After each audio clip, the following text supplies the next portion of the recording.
Louvado seja o nosso Senhor Jesus Cristo, para sempre seja louvado.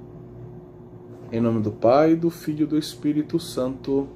Amém. Invoquemos o auxílio divino. Ó Espírito Santo de Deus, ilumina a nossa inteligência, que nós busquemos sempre a verdade. Enche de amor o nosso coração. Ajuda-nos a amar a Deus e ao nosso próximo como a nós mesmos. Glória ao Pai, ao Filho e ao Espírito Santo, como era no princípio, agora e sempre. Amém. Nossa Senhora, sede da sabedoria, rogai por nós. Então, dando continuidade à aula passada, nós vamos abordar nesta nossa aula o sentido sacrificial da oferta de Jesus no Novo Testamento. Bem, no Novo Testamento nós encontramos uma clara distinção. É evidente quando lemos o Novo Testamento que o sacrifício de Jesus é diferente de todos os sacrifícios do Antigo Testamento, de toda a economia sacrificial do Antigo Testamento. É diferente porque esse sumo sacerdote, ele oferece a si mesmo, não tem uma diferença entre sacerdote e vítima. É diferente porque esse sacerdote, ele é o Filho de Deus, ele é Deus encarnado, por isso ele é divino e humano. É diferente porque o sacrifício oferecido é a vida do próprio sacerdote. Essa vítima é o Cordeiro de Deus, que tira o pecado do mundo, é a vítima perfeita, santa, teândrica. É diferente porque esse sacrifício não se repete. Esse sacrifício é único, é plenamente eficaz, é eterno. Então o sacrifício de Cristo, ele é, vamos dizer, por um lado, ele é muito diferente, ele é imensamente diferente dos sacrifícios do Antigo Testamento. Por outro lado, nós insistimos nisso na aula passada, e por isso eu remeto à aula passada, não posso repetir tudo aquilo que vimos na aula passada. Existe uma linha de continuidade entre todo o filão sacrificial que caracteriza o Antigo Testamento, toda a economia sacrificial do Antigo Testamento, e o sacrifício de Cristo, o esboço, prepara a realidade. Então há uma continuidade, mas também uma novidade radical. E essa novidade radical diz essa diferença entre o sacrifício de Cristo e os sacrifícios do Antigo Testamento. Diferença essa que nós, nos primeiros minutos dessa nossa aula, estamos apresentando para vocês. Quando a gente trata do assunto do sacrifício de Jesus no Novo Testamento, a gente tem que ter um pouquinho de paciência com um certo tipo de literatura, porque alguns autores, do exegetas e até alguns autores que estão que circulam em torno do tema dos sacrifícios do Antigo e do Novo Testamento, não querem reconhecer a morte de Jesus como sendo um verdadeiro sacrifício. Existem algumas abordagens superficiais que defendem que os evangelhos não trazem o termo sacrifício quando apresentam a paixão e a morte de Jesus Cristo na cruz. Então, por não haver o termo sacrifício nas narrações da paixão e morte de Cristo na cruz, alguns autores então deduzem disso que os evangelistas não entendem a morte de Cristo crucificado como um verdadeiro sacrifício.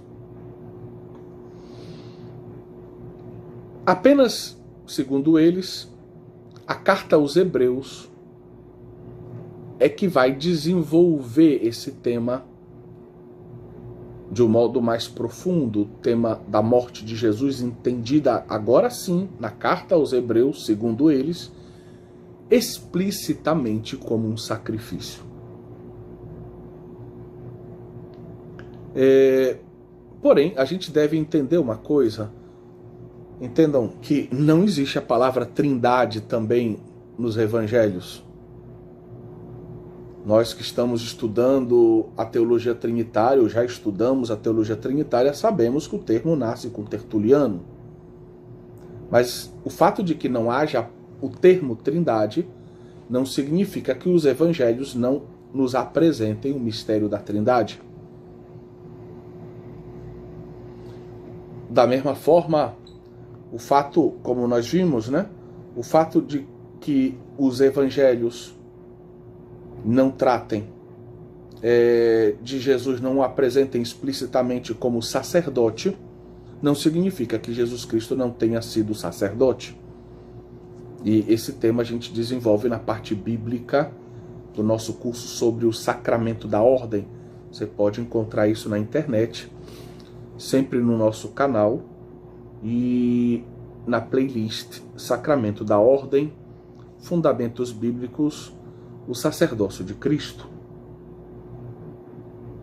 Da mesma forma, o fato de que não haja o termo sacrifício propriamente dito na narração da paixão e morte de Cristo, isso não significa que os evangelistas não leiam esse mistério, ou estes mistérios da paixão e da morte de Cristo, como um sacrifício.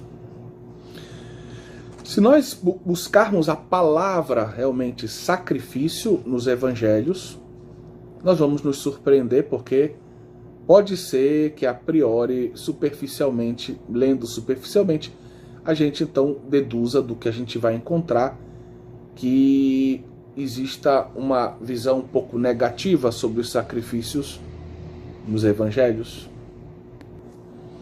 Um exemplo claro nós encontramos no Evangelho de São Mateus, no capítulo 9.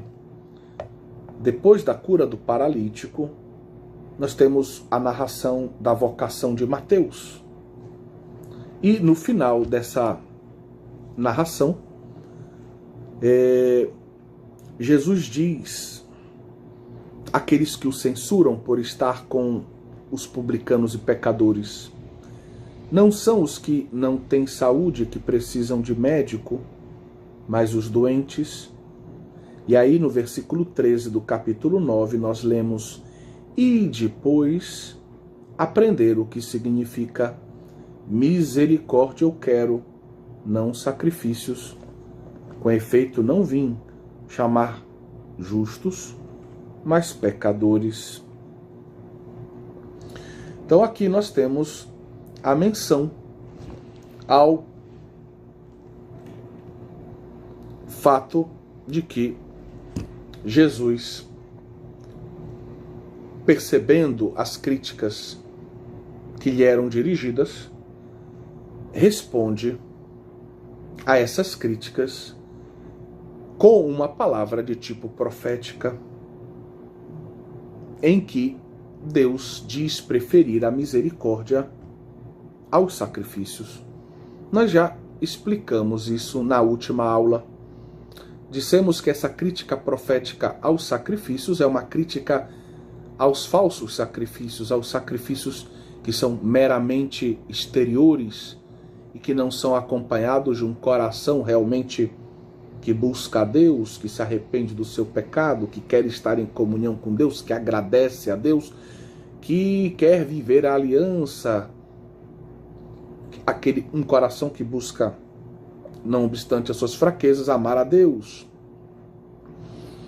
Segundo o Shema Israel, Deuteronômio capítulo 6, amar a Deus de todo o coração, com todas as suas forças, com toda a sua alma, né?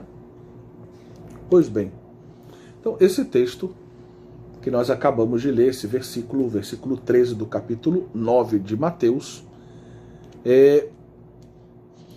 cita aqui o profeta Oséias.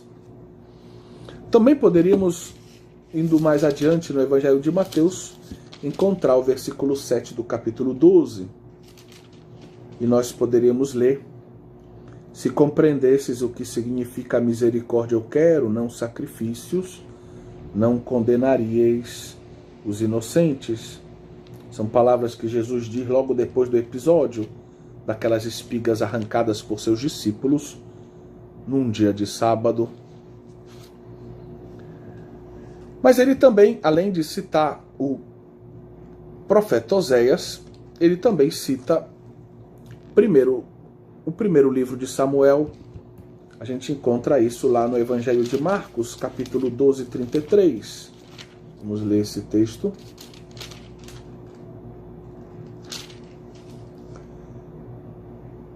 E amá-lo de todo o coração, com toda a inteligência, com toda a força, e amar o próximo como a si mesmo, está citando justamente o Shema Israel, supera todos os holocaustos e sacrifícios. Então, são 3 textos de Mateus e Marcos, onde são citados, na verdade, ali, pelo próprio Jesus, textos veterotestamentários, o profeta Oséias e também o primeiro livro de Samuel. Temos que lembrar, como já dissemos, que a oferta que Jesus faz da sua própria vida, o seu sacrifício, é muito diferente dos sacrifícios do templo. Jesus, em primeiro lugar, não oferece uma coisa ou um animal, ele oferece a si mesmo. Depois, a sua própria identidade, Deus e homem, faz com que tanto o seu sacerdócio quanto o sacrifício que ele oferece, que é ele mesmo, sejam infinitamente superiores a todo e qualquer tipo de sacrifício do passado. A identidade filial de Jesus também é um outro elemento. Jesus é o Filho eterno de Deus, ele faz um sacrifício todo movido pelo amor a Deus, pelo amor aos homens.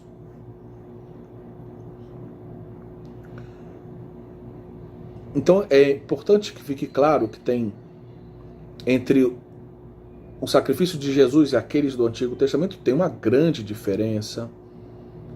Não há aquela ruptura entre o elemento externo e o interno, ruptura criticada pelos profetas. Em Jesus, o sacrifício é completo, é o sacrifício do coração, da alma, da corporeidade, é o sacrifício da humanidade, é o sacrifício de todo o seu ser ao Pai em favor dos homens. Não há essa separação, não é um sacrifício de fachada, é um sacrifício total. O verdadeiro holocausto, um sacrifício amoroso, de louvor. Então, evidentemente, todo tipo de crítica profética aos falsos sacrifícios, aos sacrifícios imperfeitos, não se aplica, evidentemente, nem aos verdadeiros sacrifícios do Antigo Testamento, feitos conforme os desígnios do Senhor, e muito menos, evidentemente, não se aplica ao sacrifício de Cristo, que é superior, infinitamente superior, aos perfeitos sacrifícios, perfeitos dentro do contexto, dentro perspectiva própria do Antigo Testamento. Por outro lado, a gente se tem essa diferença fundamental, excepcional, entre o sacrifício de Cristo e os do Antigo Testamento, também existe aquela linha de continuidade sobre a qual já dissemos, já falamos um pouco. E a última ceia, a instituição da Eucaristia, deixa isso bem claro, né? Quando Jesus, na última ceia, apresenta o pão como sendo, né, depois da sua oração de ação de graças, como sendo o seu corpo, correspondendo ao discurso que ele fizera lá na sinagoga de Cafarnaum, no capítulo 6 de São João, e o vinho no cálice como sendo o sangue, o seu sangue, que ele derrama, né, por muitos, para a salvação de muitos. É claro que Jesus quer a salvação de todos, mas eu uso muitos porque é o termo grego utilizado no sentido de que nem todos vão usufruir desse sangue. Jesus morre por todos, mas nem todos vão beber desse cálice e vão encontrar a salvação.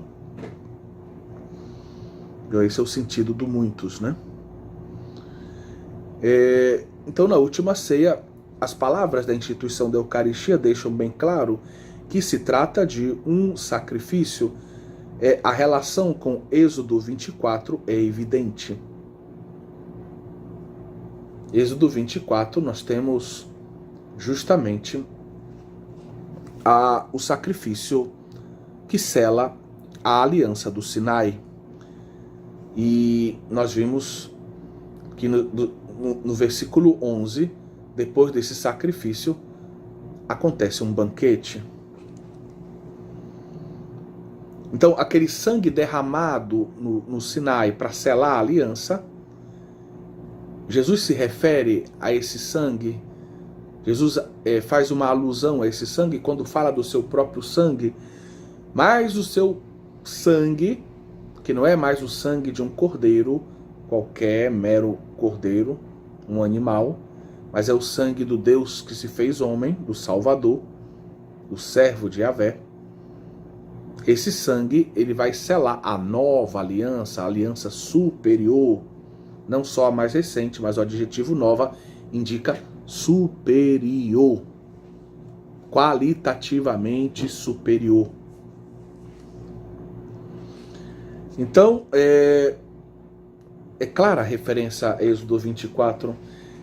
Eu também remeto aqui, eu não posso parar muito tempo em cada detalhe desse texto, mas quando eu comento as palavras da Eucaristia no meu livro Filho no Filho, né, e eu vou comentar isso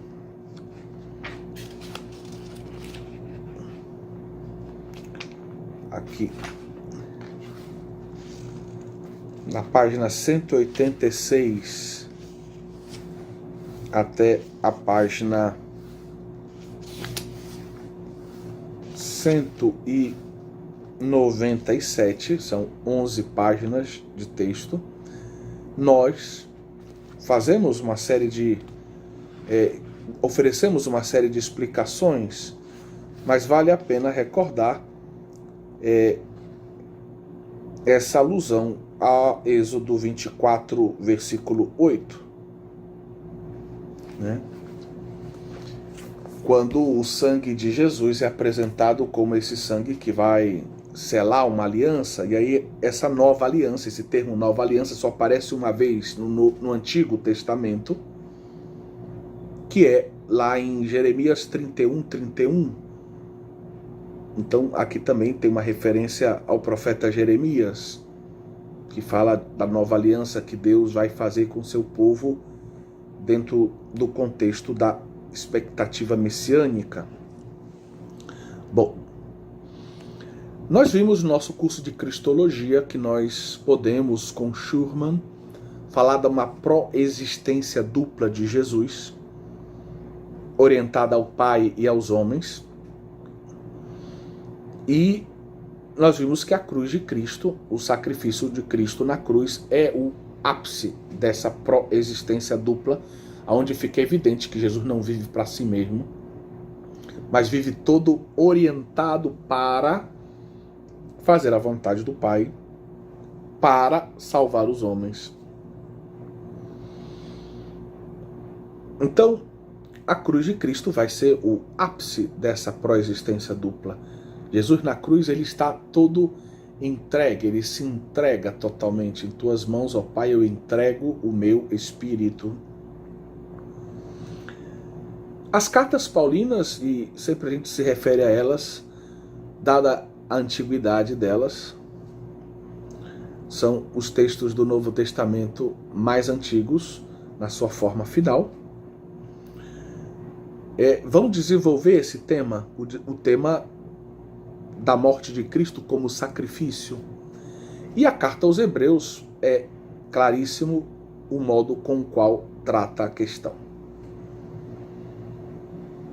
Então, volto a frisar que apesar de não termos nos evangelhos o termo sacrifício, lá no contexto da narração da paixão e morte de Jesus, é evidente pelos próprios textos dos evangelhos que Jesus, ele encarna a figura do servo sofredor, do servo de Yahvé, que como um cordeiro caminha para o seu sacrifício, que como um cordeiro caminha na direção daquele que será o seu carrasco, por assim dizer, vai morrer nas mãos dos homens, né? Tomando o lugar do povo para realizar a expiação dos pecados de Israel. Então, isso é evidente. Essa chave de interpretação da paixão e morte de Jesus à luz dos 4 cânticos do servo sofredor, especialmente do último canto. O termo sacrifício, utilizado para falar da oferta de Jesus, aparece, como fizemos uma breve referência a isso, pela primeira vez nas cartas paulinas. Na carta aos Efésios, São Paulo adverte: sede, pois, imitadores de Deus, como filhos queridos. Caminhai no amor, como Cristo também nos amou e se entregou a Deus por nós, como oferenda e sacrifício de suave odor. Então vejam, como oferenda e sacrifício de suave odor. Então aqui aparece o termo prosfora, como oferenda, oferta. Mas aparece também o termo tusia, certo? Sacrifício. São 2 termos técnicos, 2 termos usados na tradução dos textos sacrificiais do Antigo Testamento, do hebraico para o grego. Prosfora, tusia. Esses 2 textos se encontram juntos também no Salmo 40, que na Septuaginta é o Salmo 39, e são citados juntos também lá em Hebreus 10, 5. Enquanto o Salmo 40 opõe sacrifício e oferta, a carta aos Efésios chama de sacrifício e oferta a entrega de Jesus, a entrega que Jesus faz ao Pai em favor dos homens. A oferta de Jesus se torna assim exemplo para a prática do amor a Deus e do amor ao próximo. Não tem, entendamos, oposição entre sacrifício e amor. O sacrifício de Jesus é expressão máxima do seu amor. O sacrifício de Jesus é amor a Deus e amor ao próximo. É um amor obediente ao Pai e um amor redentor pelos homens, um amor que se sacrifica pelos homens. Então, tem gente que hoje tenta dizer, não, Deus ele quer amor, não quer sacrifício. Atenção, essa é uma oposição falsa. Na cruz de Cristo nós vemos o sacrifício do amor. O amor, na sua forma máxima, assume a forma de sacrifício. E não é difícil a gente pensar em situações do nosso cotidiano em que isso se evidencia. Como é que você descobre se uma pessoa te ama de verdade? Só quando ela diz eu te amo? Não. Quando ela está disposta a sofrer por você. Se uma pessoa, diante da possibilidade de sofrer por você, te abandona, é porque não te ama. É por isso que uma mãe e um pai nos amam, vamos dizer, fica tão claro que eles nos amam tanto ao longo da vida, porque eles sofrem muito ao nosso lado. Passam noites sem dormir, deixam de realizar muitos dos seus projetos e sonhos por nós. Eles se sacrificam por nós e mostram assim, se sacrificam mostrando o seu amor. Nos amam se sacrificando. Não existe oposição entre amor e sacrifício na vida cristã. Ao contrário, as duas coisas andam juntas, porque as duas coisas encontram para nós o nosso modelo perfeito, e a fonte da nossa vida cristã é a cruz. E a cruz é esse modelo perfeito de amor e sacrifício de amor que se sacrifica. Então, a oposição entre amor e sacrifício é algo pagão, não é cristão. A oferta de Jesus se torna exemplo. Também, antes de continuar, como é que você sabe que ama alguém? Ama de verdade? Pense um pouco. Pense numa pessoa que você acha que ama, aí você se pergunta agora, o quanto eu seria capaz de me sacrificar por esta pessoa? Eu perderia uma noite de sono por ela? Eu perderia um ano da minha vida por ela? Eu daria um dedo por ela? Eu daria minha mão por ela? Eu daria minha perna direita por ela? Eu daria os meus dois braços e as minhas duas pernas por ela? Eu daria a minha vida por ela? Entenda, quanto mais você for capaz, de verdade, de se sacrificar por alguém, mais essa disposição ao sacrifício, essa abertura ao sacrifício, indicará o quanto você ama uma pessoa. Você ama uma pessoa na medida em que você é capaz de se sacrificar por ela. Por isso é que no Evangelho de São João, capítulo 13, Jesus, sabendo que havia chegado a sua hora, amou os seus discípulos até o fim, até a extremidade do amor. Foi ao amor máximo. Não há amor maior, ele vai dizer mais adiante, do que dar a vida pelos seus amigos. Amor e dar a vida, sacrifício, caminham juntos.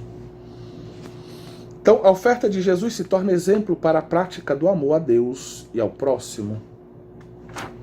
O sacrifício de Cristo na cruz é modelo de amor.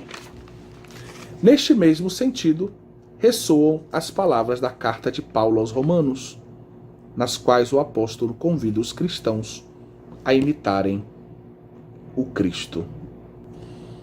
Vamos ler o texto, Romanos 12, 1. Normalmente eu vou lendo da segunda versão, a tradução da Bíblia da CNBB. Eu vos exorto, irmãos, pela misericórdia de Deus, a oferecerdes vossos corpos, corpo não só no sentido da materialidade, São Paulo é um judeu, um corpo significa a totalidade do homem, mas coloca em evidência a fragilidade criatural do homem. Então, os vossos corpos em sacrifício vivo, santo e agradável a Deus, Este é o vosso verdadeiro culto. Esse é um texto muito importante para o sacerdócio comum dos fiéis. E aqui se fala de um sacrifício vivo, santo e agradável a Deus. Se nós tomarmos o texto grego, nós vamos justamente encontrar aquela mesma expressão, tousia, que é, digamos, o termo sacrifício. Mais adiante se fala desse verdadeiro culto. Essa é uma possível tradução, mas se nós tomarmos o termo, os termos gregos usados, se fala ten logiken latreian, ou seja, na verdade nós temos a expressão logike latreia,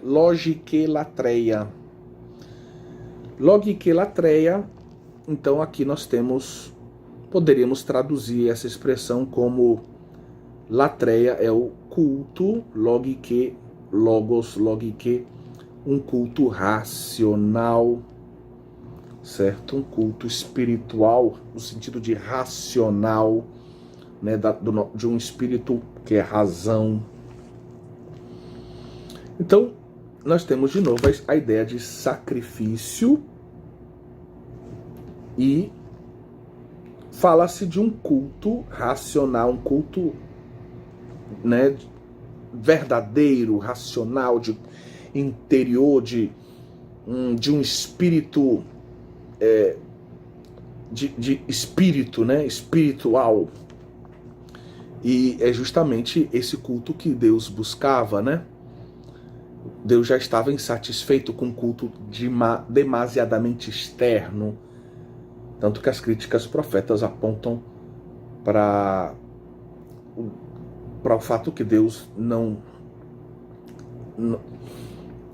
deteste esse culto meramente externo e prefira o culto do coração. Está mostrando assim que a primazia é do sacrifício interior, do culto interior, que deve transbordar no sacrifício e no culto exterior.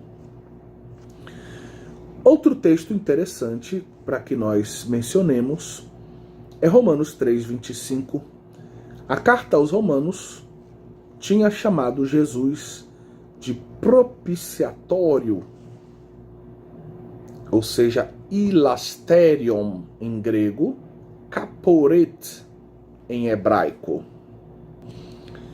Esse termo ilasterion, kaporet, então ele se refere à tampa da Arca da Aliança.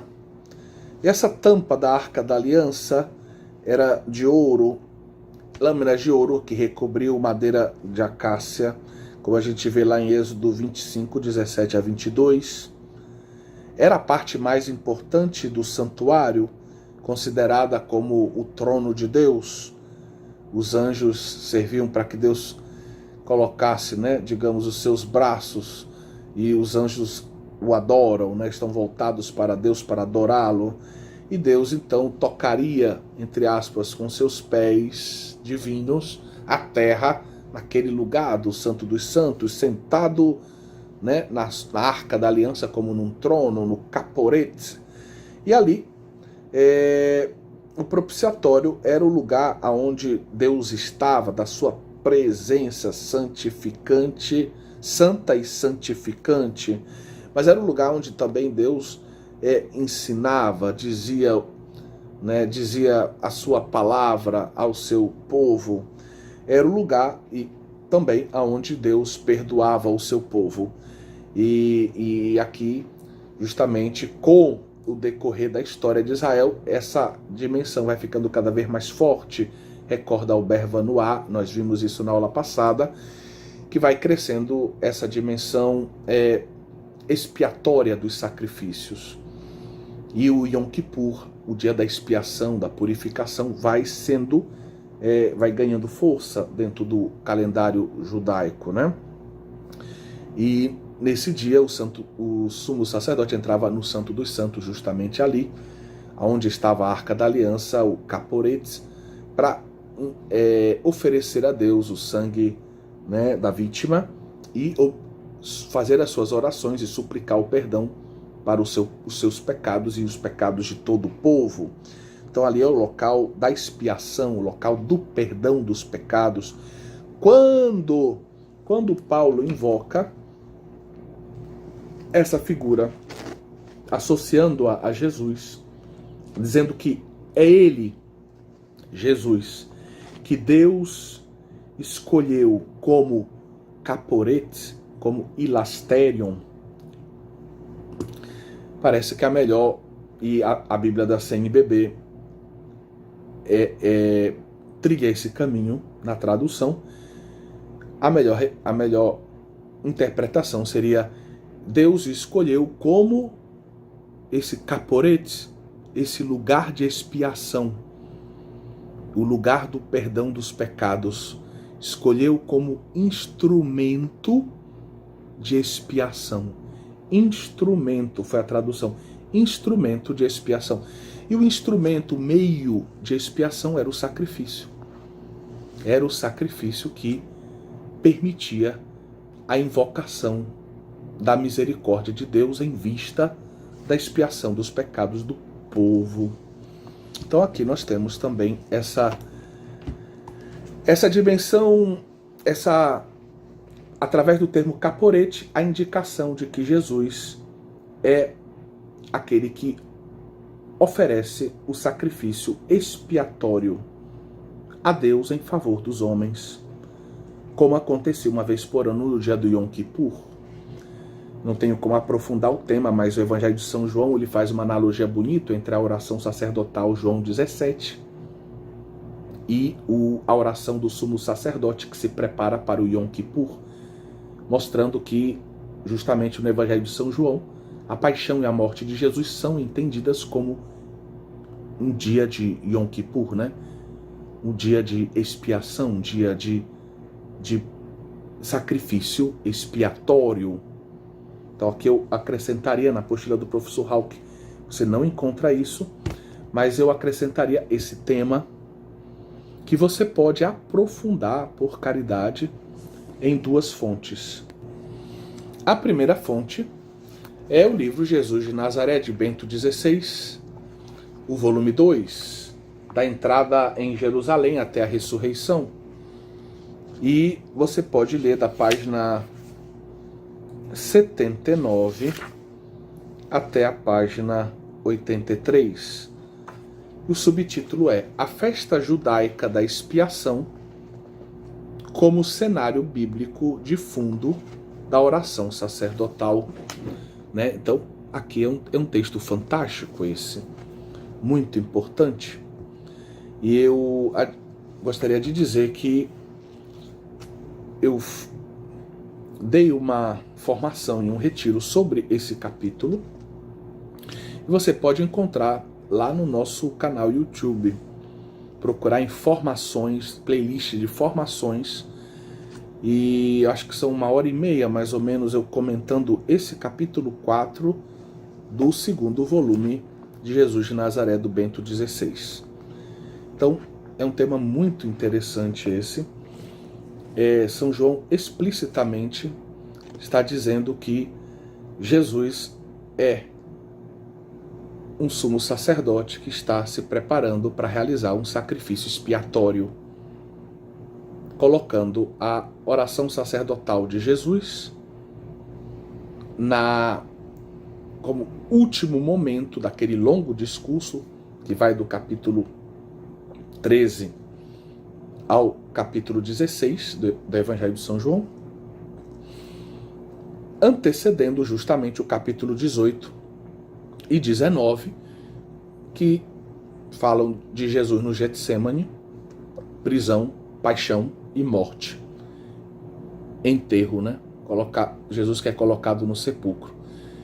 Começa no jardim do Getsêmani e termina no jardim do sepulcro de José de Arimateia. E o capítulo 20, então, é o capítulo da ressurreição.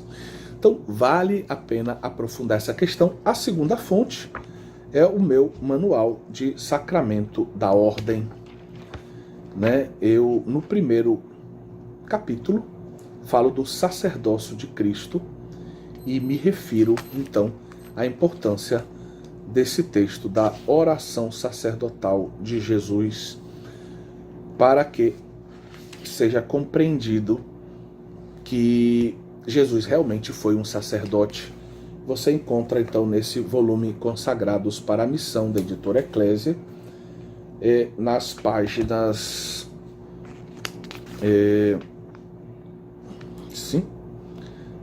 nas páginas 37 e 38, uma menção a isso, tá bom? Pois bem, vamos adiante. Nos escritos paulinos também aparece claramente a ideia de que o sacrifício de Jesus na cruz se torna presente na celebração eucarística. A primeira carta aos Coríntios, que é um texto imensamente rico do ponto de vista da Eucaristia, se faz uma comparação. Vamos ler esse texto? 1 Coríntios 10. Por isso, meus amados, fugi da idolatria. Eu vos falo como a pessoas sensatas. Julgai vós mesmos o que eu digo. O cálice da bênção que abençoamos não é comunhão com o sangue de Cristo? E o pão que partimos não é comunhão com o corpo de Cristo? Então, São Paulo começa: sejam sensatos e prestem atenção. O cálice da bênção e o pão que partimos, o pão partido, fracionado, é o fracio panis, é a Eucaristia, é comunhão com Cristo, porque há um só pão, embora nós sejamos muitos, formamos um só corpo, pois todos participamos de desse único pão. Considerai Israel segundo a carne. Os que comem as oferendas sacrificadas não estão em comunhão com o altar, que é essa ideia de o altar do sacrifício e as carnes sacrificadas que são comidas depois, o banquete que vem depois do sacrifício. Aqui pode ser também uma alusão ao Zevatodá, né? Zevatodá, como nós explicamos na aula passada, né? Esse sacrifício de louvor que prescrevia um banquete de comunhão. Deus, o sacerdote, o ofertante e os seus amigos, a sua família, comiam de um mesmo banquete.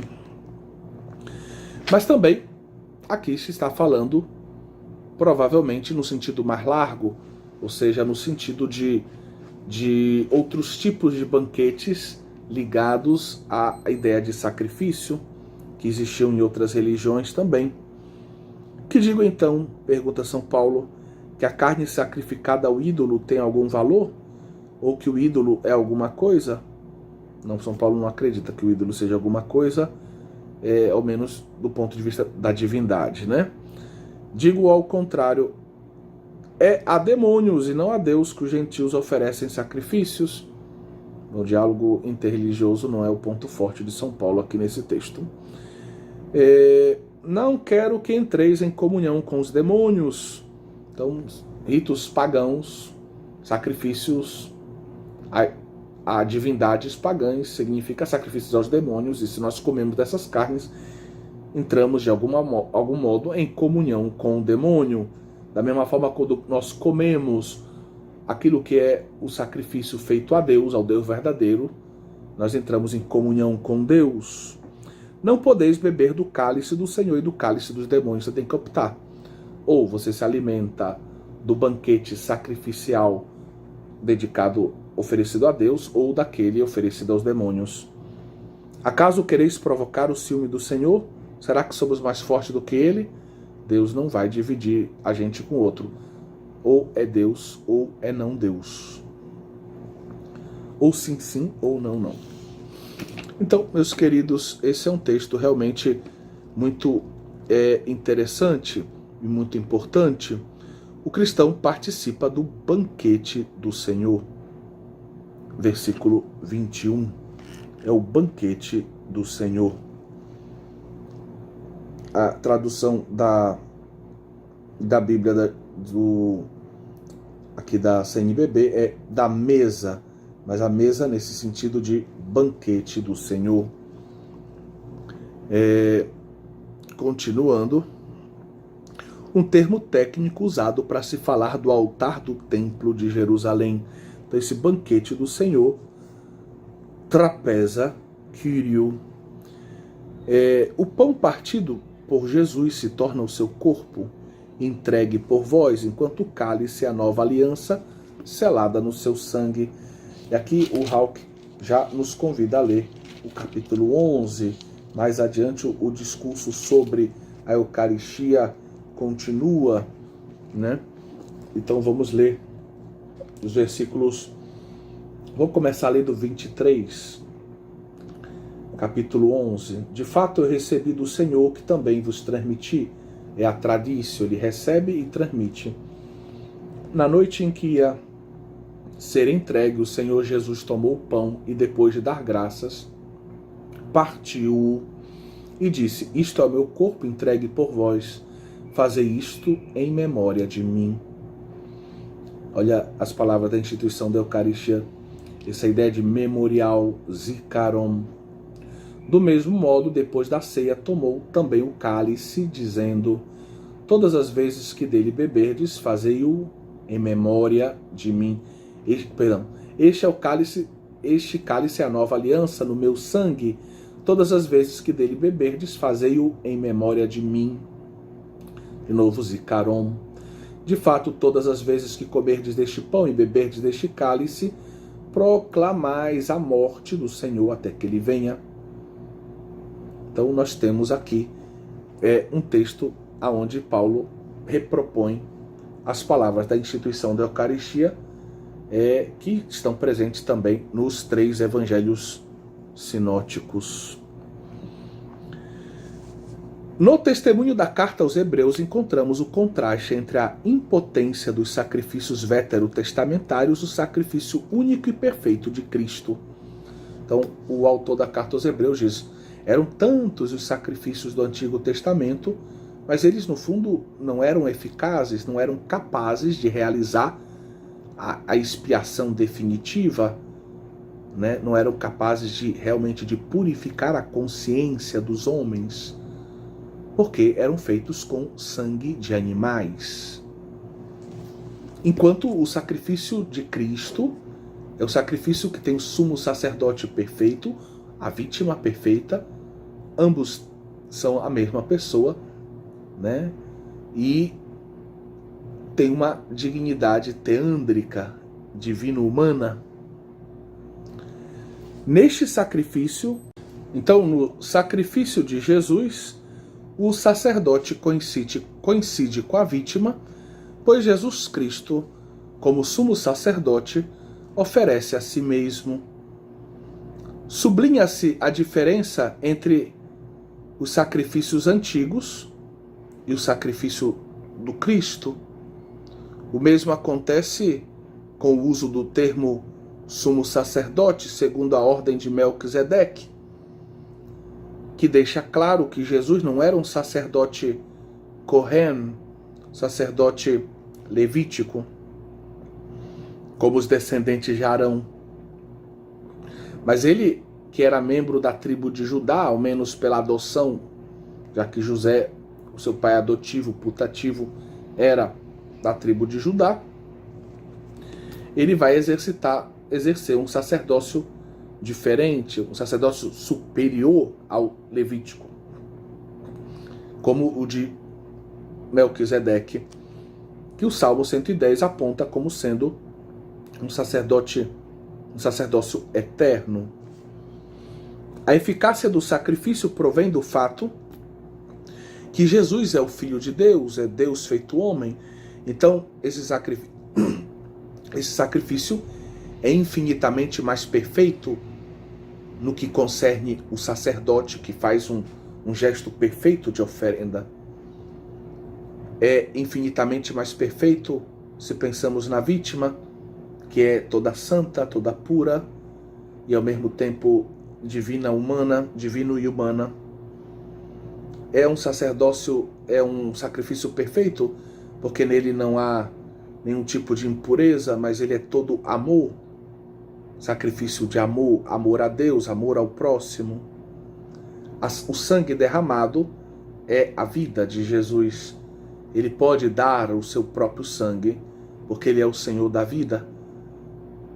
Enquanto Deus, ele dispõe de autoridade sobre a vida e a morte.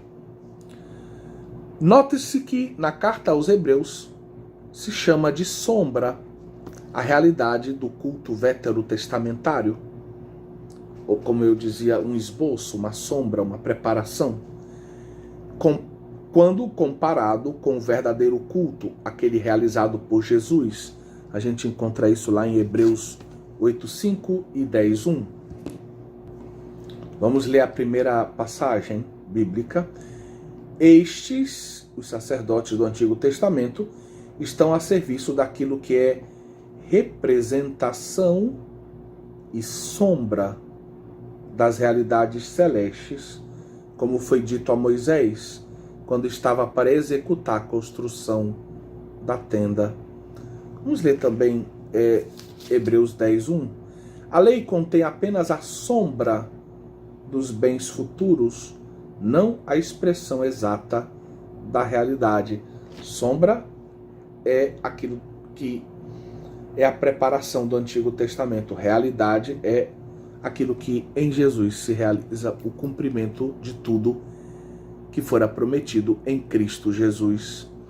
Parece legítima uma certa crítica a certas afirmações de autores que defendem que o termo sacrifício no Novo Testamento tenha um caráter metafórico, se comparado com seu sentido veterotestamentário. Albert Vanois justamente recorda que são os sacrifícios do Antigo Testamento que merecem o adjetivo de metafórico.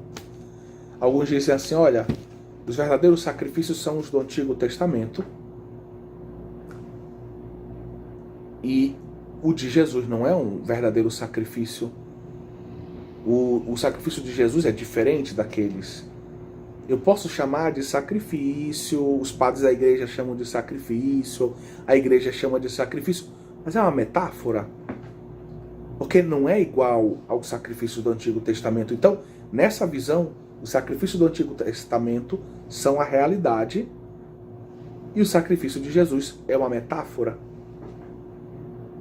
Albert Vanois, esse grande especialista da Carta aos Hebreus, o maior especialista recente da Carta aos Hebreus, eu tive a oportunidade de tê-lo como meu professor em 2 cursos, um em Lugano e um em Toulon, como sacerdote já em Toulon. Albert Vanois diz, opa, não, atenção, é o contrário. Não é os sacrifícios do Antigo Testamento que são a realidade e o de Jesus metáfora. É o contrário, vamos trocar essas ideias. Se nós quisermos usar o termo metáfora, a Carta aos Hebreus é claro quanto a isso. São os sacrifícios do Antigo Testamento representações e sombra, enquanto o Novo Testamento é realidade. Então, as metáforas estão no Antigo Testamento, se nós quisermos. Aquilo que não é perfeito está no Antigo Testamento. E o verdadeiro sacrifício, do qual todos os demais são sombra, preparação, esboço, é o de Cristo. Ele é o verdadeiro e o único sacrifício da fé. Não só, entendam, nós como cristãos dizemos do Antigo e do Novo Testamento. Os judeus talvez não concordem conosco, mas nós como cristãos dizemos é o único e verdadeiro sacrifício da história da salvação. Todos os outros sacrifícios, como Albert Vanois nos ajuda a entender, são imperfeitos, são uma preparação, são sombra, podemos até dizer uma espécie de metáfora. O verdadeiro sacrifício o sacrifício é o de Cristo, certo? Então espero que essa ideia fique bem fixada na inteligência e no coração de cada um de vocês. A mesma ideia já aparece formulada por Tomás de Aquino. Vamos ler esse trecho da primeira parte da segunda parte da Suma, questão 102, artigo 3, a resposta. E porque do figurativo toma-se a razão da figura, assim as razões dos sacrifícios figurativos da lei antiga deviam ser tomadas do verdadeiro sacrifício de Cristo. Então ele chama do verdadeiro sacrifício de Cristo. O verdadeiro sacrifício é o de Cristo. É ele que dá a luz que a gente precisa para entender os sacrifícios do Antigo Testamento como apenas uma preparação. É a ratio dos sacrifícios do Antigo Testamento, a razão dos sacrifícios do Antigo Testamento é justamente que eles são uma preparação para o verdadeiro sacrifício, que é o de Cristo. São sacrifícios figurativos, representativos, esboço. Ok? Vamos agora, já que vimos os fundamentos bíblicos da ideia de sacrifício, principalmente com São Paulo e com a carta aos Hebreus. Mas, é claro, os evangelhos nem precisa todo o contexto da paixão e da morte de Jesus é claramente sacrificial, apesar de não ter o nome sacrifício. Mas não ter o nome sacrifício não significa que não seja sacrifício, certo? A contribuição magisterial do Concílio de Trento. Agora vamos adentrar um pouco nesse concílio que é, para essa temática do sacrifício, o concílio mais importante. Entre os textos magisteriais que oferecem um esclarecimento teológico no que concerne ao tema do sacrifício, destaca-se o decreto de Trento sobre o sacrifício da Santa Missa. Existem 3 decretos sobre a Eucaristia do Concílio de Trento. Você pode ler um pouco isso lá no meu livro Filhos no Filho, o desenvolvimento histórico dogmático, né, da reflexão sobre a Eucaristia, sempre no capítulo 5. E esse é um dos documentos mais importantes. O contexto é claramente apologético contra Lutero e os outros reformadores que negam absolutamente a dimensão sacrificial da Eucaristia. Para eles, quando a igreja diz que a missa é um sacrifício, eles estão dizendo, eles dizem que a igreja está herética porque está multiplicando o sacrifício de Cristo. Ela pensa que é preciso que Cristo morra na cruz toda vez que se celebra uma missa para que realmente a salvação aconteça. E Lutero diz, não, bastou uma vez. A morte de Cristo na cruz já é suficiente para salvar todos os homens. Não precisa multiplicar os sacrifícios. Só que a igreja não multiplica os sacrifícios. Lutero não havia entendido a dimensão sacrificial da Eucaristia. E o Concílio de Trento vem em favor da nossa fé, nos ajudar a compreender como a Santa Missa não seja uma multiplicação de sacrifícios, mas ela seja o memorial do único e verdadeiro sacrifício de Cristo na cruz. Os reformadores negavam o caráter sacrificial da Santa Missa, que torna presente em um modo incruento o sacrifício cruento da cruz, ou seja, torna presente de um modo sacramental o sacrifício real, histórico, né, cruento de Jesus no Calvário. Eles concediam apenas que a missa pudesse ser entendida como um sacrifício de louvor, como uma espécie de analogia, é uma oferta como se fosse a da cruz, mas não é a da cruz. É como se fosse, mas mais na perspectiva do louvor, da gratidão, ou seja, muito obrigado pela cruz, muito obrigado pela salvação.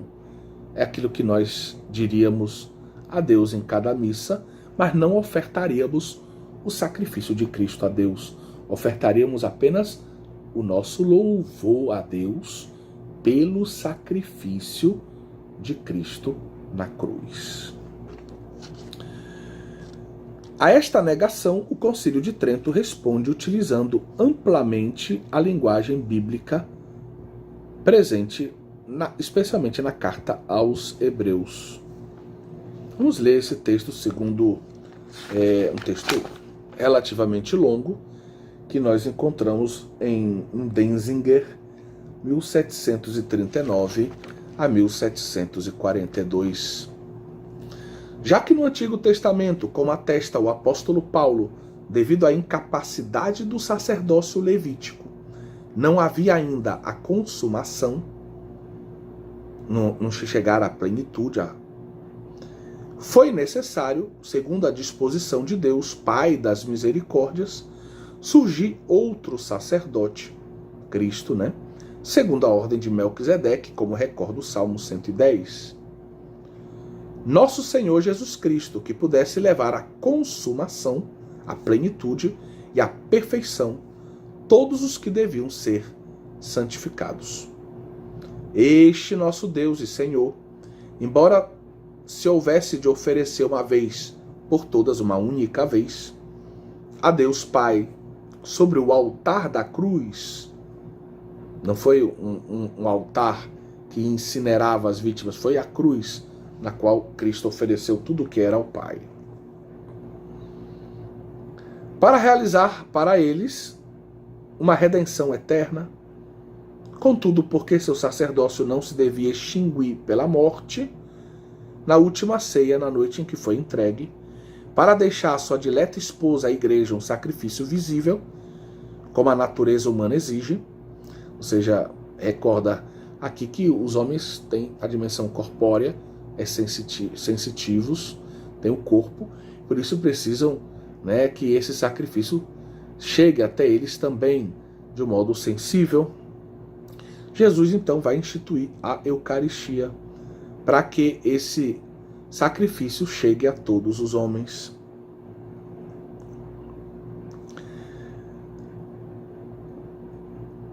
Por esse sacrifício visível, por esse sacramento, se tornaria presente aquele sacrifício cruento que se havia de realizar uma vez por todas na cruz. E seu memorial permaneceria até o fim dos séculos. O memorial Zikaron.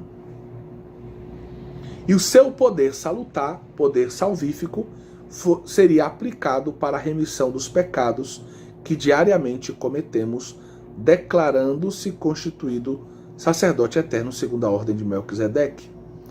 Ofereceu a Deus Pai seu corpo e sangue sob a espécie de pão e vinho, e sob os sinais destes os transmitiu para que os recebessem os apóstolos. Então Cristo institui a Eucaristia e oferece a todos nós o seu corpo e o seu sangue sob a aparência de pão e vinho, que são transubstanciados no seu corpo e no seu sangue.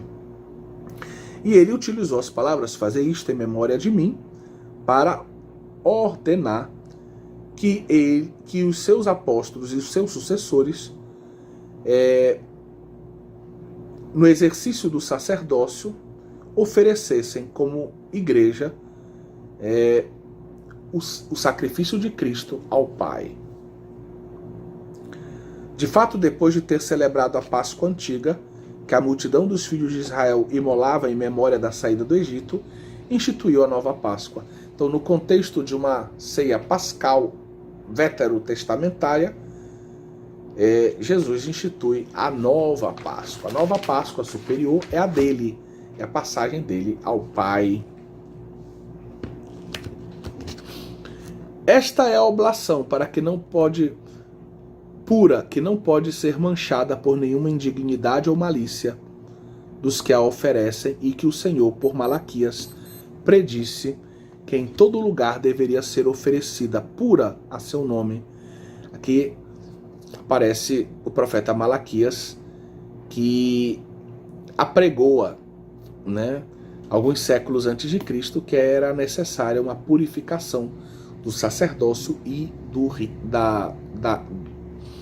do culto sacrificial, que estavam de tal modo corrompidos que era preciso, uma intervenção divina para que houvesse um sacerdócio e um culto novos, superiores, e é o que em Cristo se realiza.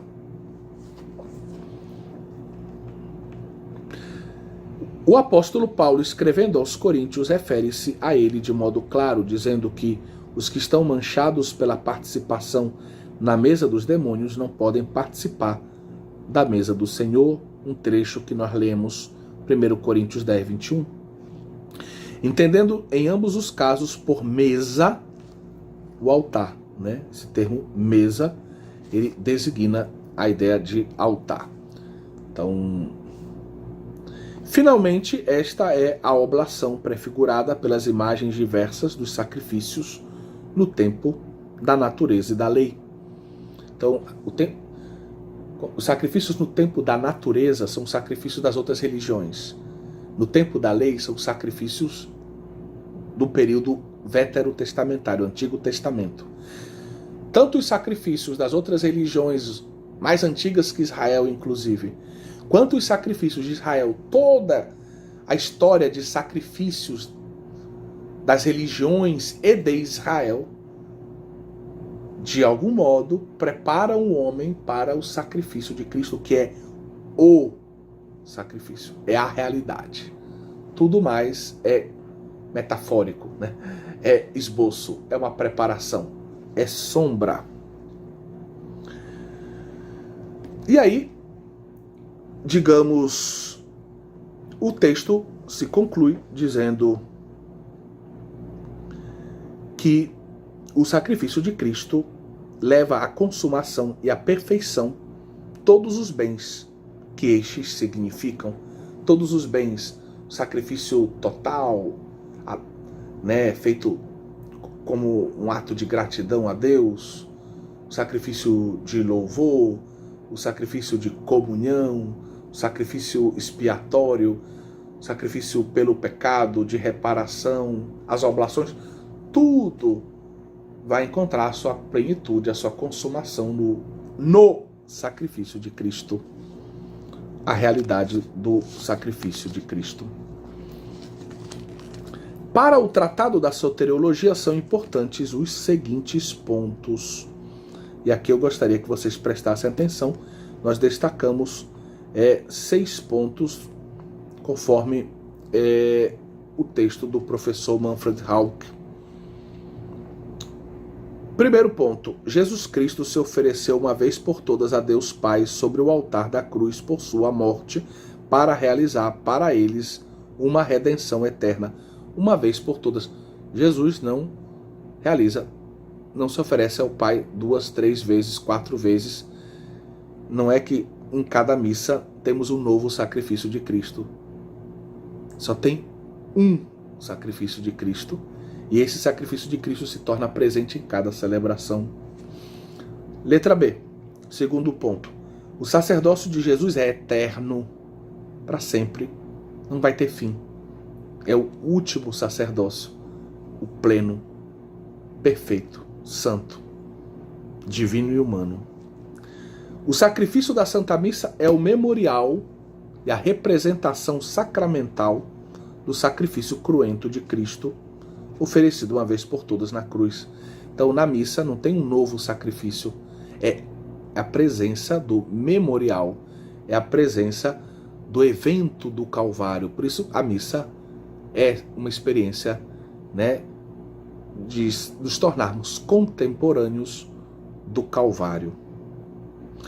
O sacrifício, letra D, o sacrifício eucarístico aplica a eficácia oferta, a eficácia salvífica para a remissão dos pecados que diariamente cometemos. Então, participar da missa significa não só sermos contemporâneos do mistério do Calvário, mas significa que naquele momento as graças do Calvário vêm sobre aqueles que estão com o coração abertos pela fé. Então, não só o mistério está presente, mas o fluxo de salvação que emana do mistério está em movimento e alcança os corações que estiverem abertos pela fé. Quanto mais abertos pela fé estivermos, mais frutuosa vai ser a nossa participação no sacrifício da Eucaristia. Ponto 5. É a oferta pura profetizada por Malaquias. Então, é aquilo, tudo que Malaquias profetizava de um novo sacerdócio, de um novo culto puro, perfeito, santo, se realiza no sacrifício de Cristo. Sexto ponto, a Eucaristia abrange como consumação e perfeição todos os bens que estes, os sacrifícios naturais e os sacrifícios do Antigo Testamento, significam. Ou seja, toda a história da humanidade no que concerne os sacrifícios, incluindo os sacrifícios do Antigo Testamento, num patamar superior aos demais, tudo foi esboço, preparação para o sacrifício de Cristo. Nos anatematismos, que completam essa ideia do texto até agora lido, nós encontramos outras afirmações interessantes. Vamos ler. A Santa Missa é um verdadeiro e próprio sacrifício. É sacrifício na medida em que o sacrifício de Cristo está presente. É um sacrifício propiciatório, não apenas sacrifício de louvor e ação de graças, nem uma simples comemoração do sacrifício oferecido sobre a cruz. Não é só uma lembrança, não é só fazer memória vaga, uma vaga memória daquele sacrifício, uma memória afetiva, mas é um verdadeiro sacrifício propiciatório. Sacrifício propiciatório seria um sinônimo de sacrifício expiatório. Significa que o sangue de Jesus derramado no seu sacrifício, que está presente na missa, obtém o perdão dos pecados, a salvação dos homens, certo? E a missa, por ser memorial do sacrifício de Cristo na cruz, ela também é, sacramentalmente, ela é sacrifício propiciatório, se torna presente ali o mistério do Calvário, o derramamento do sangue de Jesus, que é salvação para todos, é perdão dos pecados para todos, né? E é eficaz essa realidade para todos aqueles que abrirem os seus corações, a todos, de modo especial para aqueles que participam, que comungam, participam ativamente, que comungam da celebração eucarística.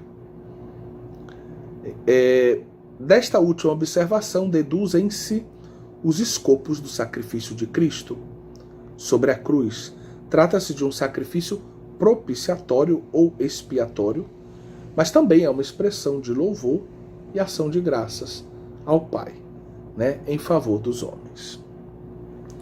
Vamos fazer agora, sempre conduzidos pela apostila do professor Manfred Hauck, um resumo sistemático daquilo que dissemos até agora.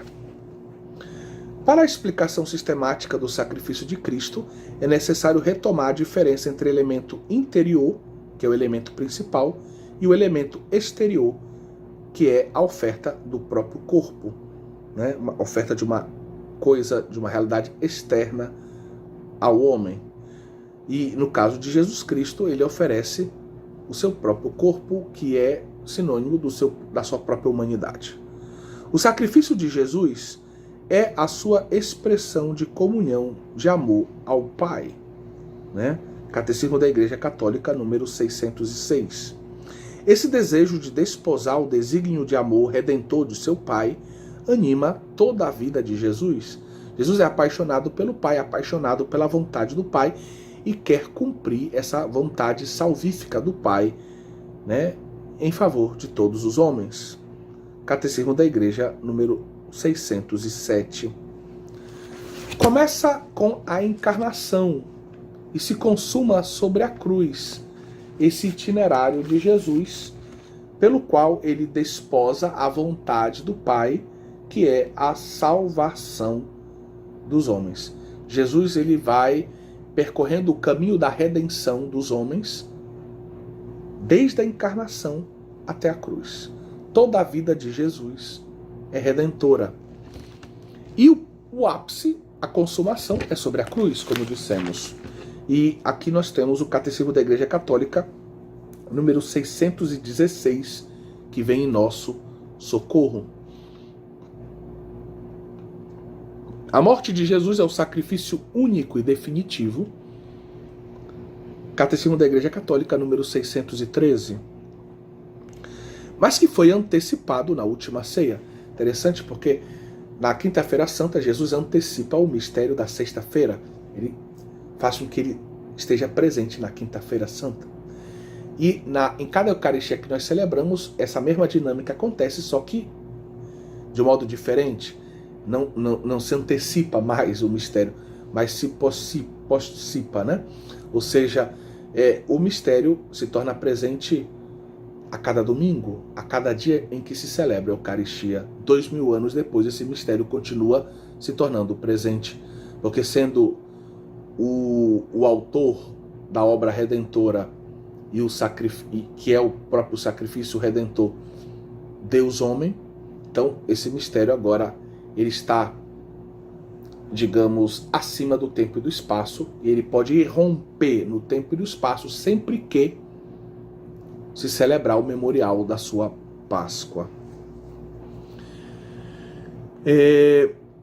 Então, foi antecipado na última ceia, esse mistério redentor da morte de Jesus na cruz, e está presente e perpetuado em cada Santa Missa.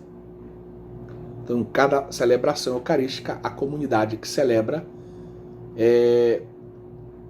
se une ao Calvário de Cristo, se torna contemporânea ao Calvário de Cristo, por meio da liturgia que está celebrando do memorial do sacrifício de Jesus.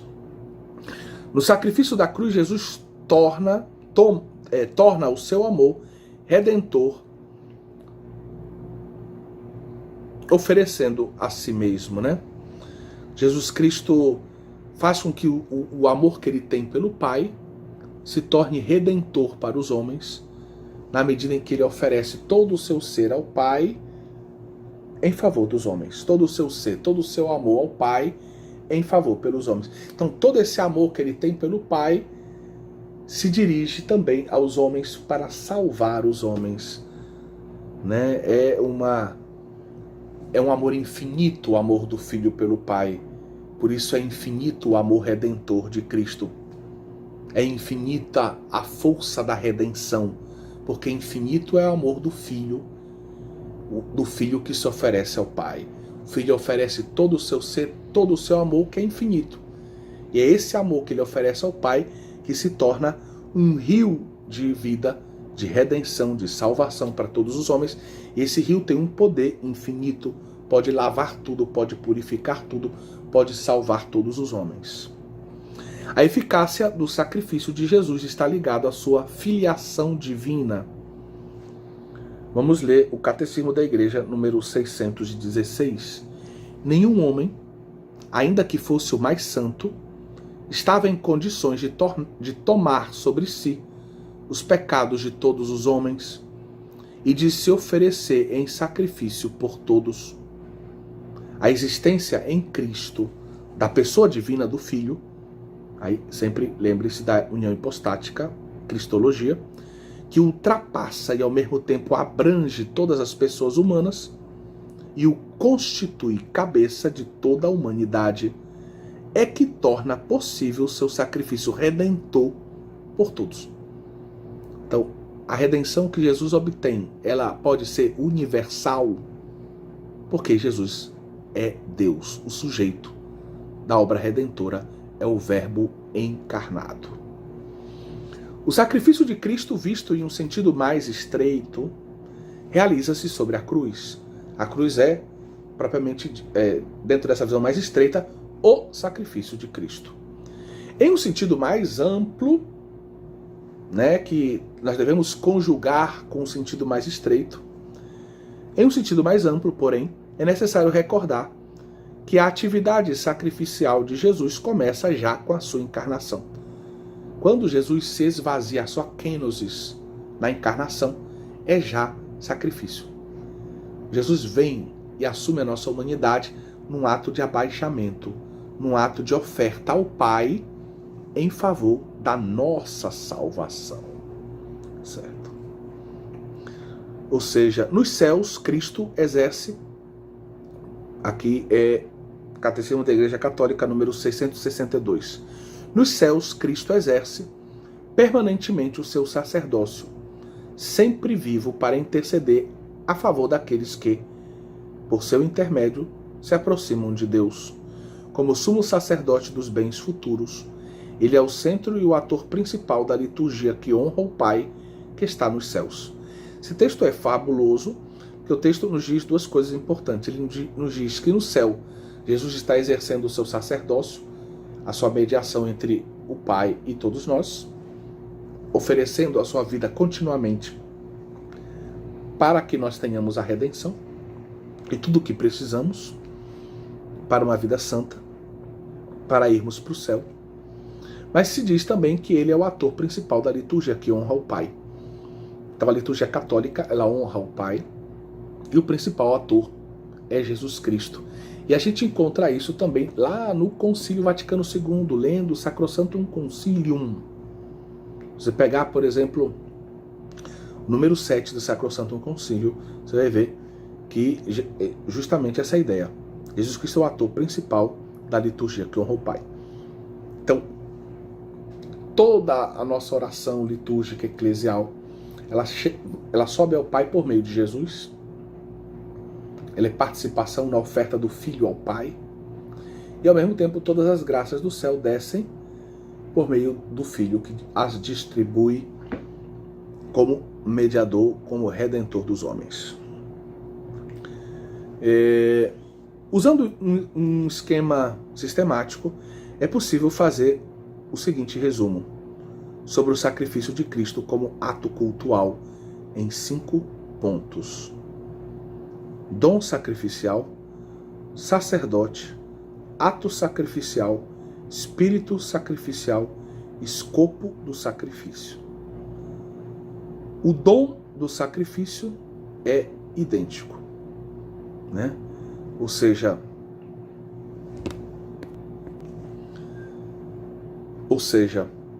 o dom do sacrifício é idêntico com o sacerdote, certo? Jesus Cristo, ele é o dom, ele é a oferta, ele é o dom, é o ponto número 1, e ele é aquele que oferece o dom ao Pai, ele é o sacerdote. Dom e sacerdote são a mesma pessoa. Então aqui a gente já viu 2 pontos, o dom sacrificial e o sacerdote. Pois Cristo oferece a si mesmo. Enquanto ele oferece, ele é sacerdote. Esse a si mesmo, ele é a vítima. Terceiro ponto. Realiza-se o ato visível. O ato visível é o ato histórico real. Cristo se entrega ao Pai por nós numa cruz, morrendo na cruz. Então esse é o terceiro ponto. O ato sacrificial, de um modo estreito, é a cruz. Jesus morrendo na cruz. De um modo mais amplo, é toda a vida de Jesus, da encarnação, a sua ascensão, né? Mas podemos pensar também no exercício do seu sacerdócio no céu, né? Ele está à direita do Pai, exercendo o seu sacerdócio em nosso favor. Bom, aí chegamos ao quarto ponto. O quarto ponto é o espírito sacrificial. O ato visível é expressão, né? É um transportar, uma expressão visível da sua obediência em relação a Deus, do seu amor a Deus, né, ao Pai, da sua confiança no Pai, do seu desejo de glorificar o Pai, do seu desejo de realizar plenamente a vontade do seu Pai, do qual ele recebe todo o seu ser. Então, é isso que está no coração de Jesus, é esse o espírito sacrificial, é o coração de filho, é um coração obediente, é um coração que confia, é um coração que ama, é um coração que se entrega, é um coração que é grato, é um coração que louva o Pai, né? E que está disposto a fazer toda a vontade do Pai para salvar os homens. O quinto ponto é o escopo, o objetivo do sacrifício. O fim do sacrifício é o louvor e a ação de graças, a súplica e a expiação. O filho quer oferecer, né, a sua vida em louvor, agradecer a Deus por tudo que ele é, em ação de graças por tudo que ele faz, suplicar a salvação dos homens e morrer para pagar os pecados, pagar o preço dos pecados dos homens, perdoar os pecados dos homens. O elemento principal é o expiatório, ou sacrifício propiciatório. O elemento principal de todos esses é justamente que Cristo morre numa cruz para nos salvar, né? Para perdoar os nossos pecados e nos salvar. E essa força propiciatória está presente em cada Eucaristia que nós celebramos. Bendito seja Deus.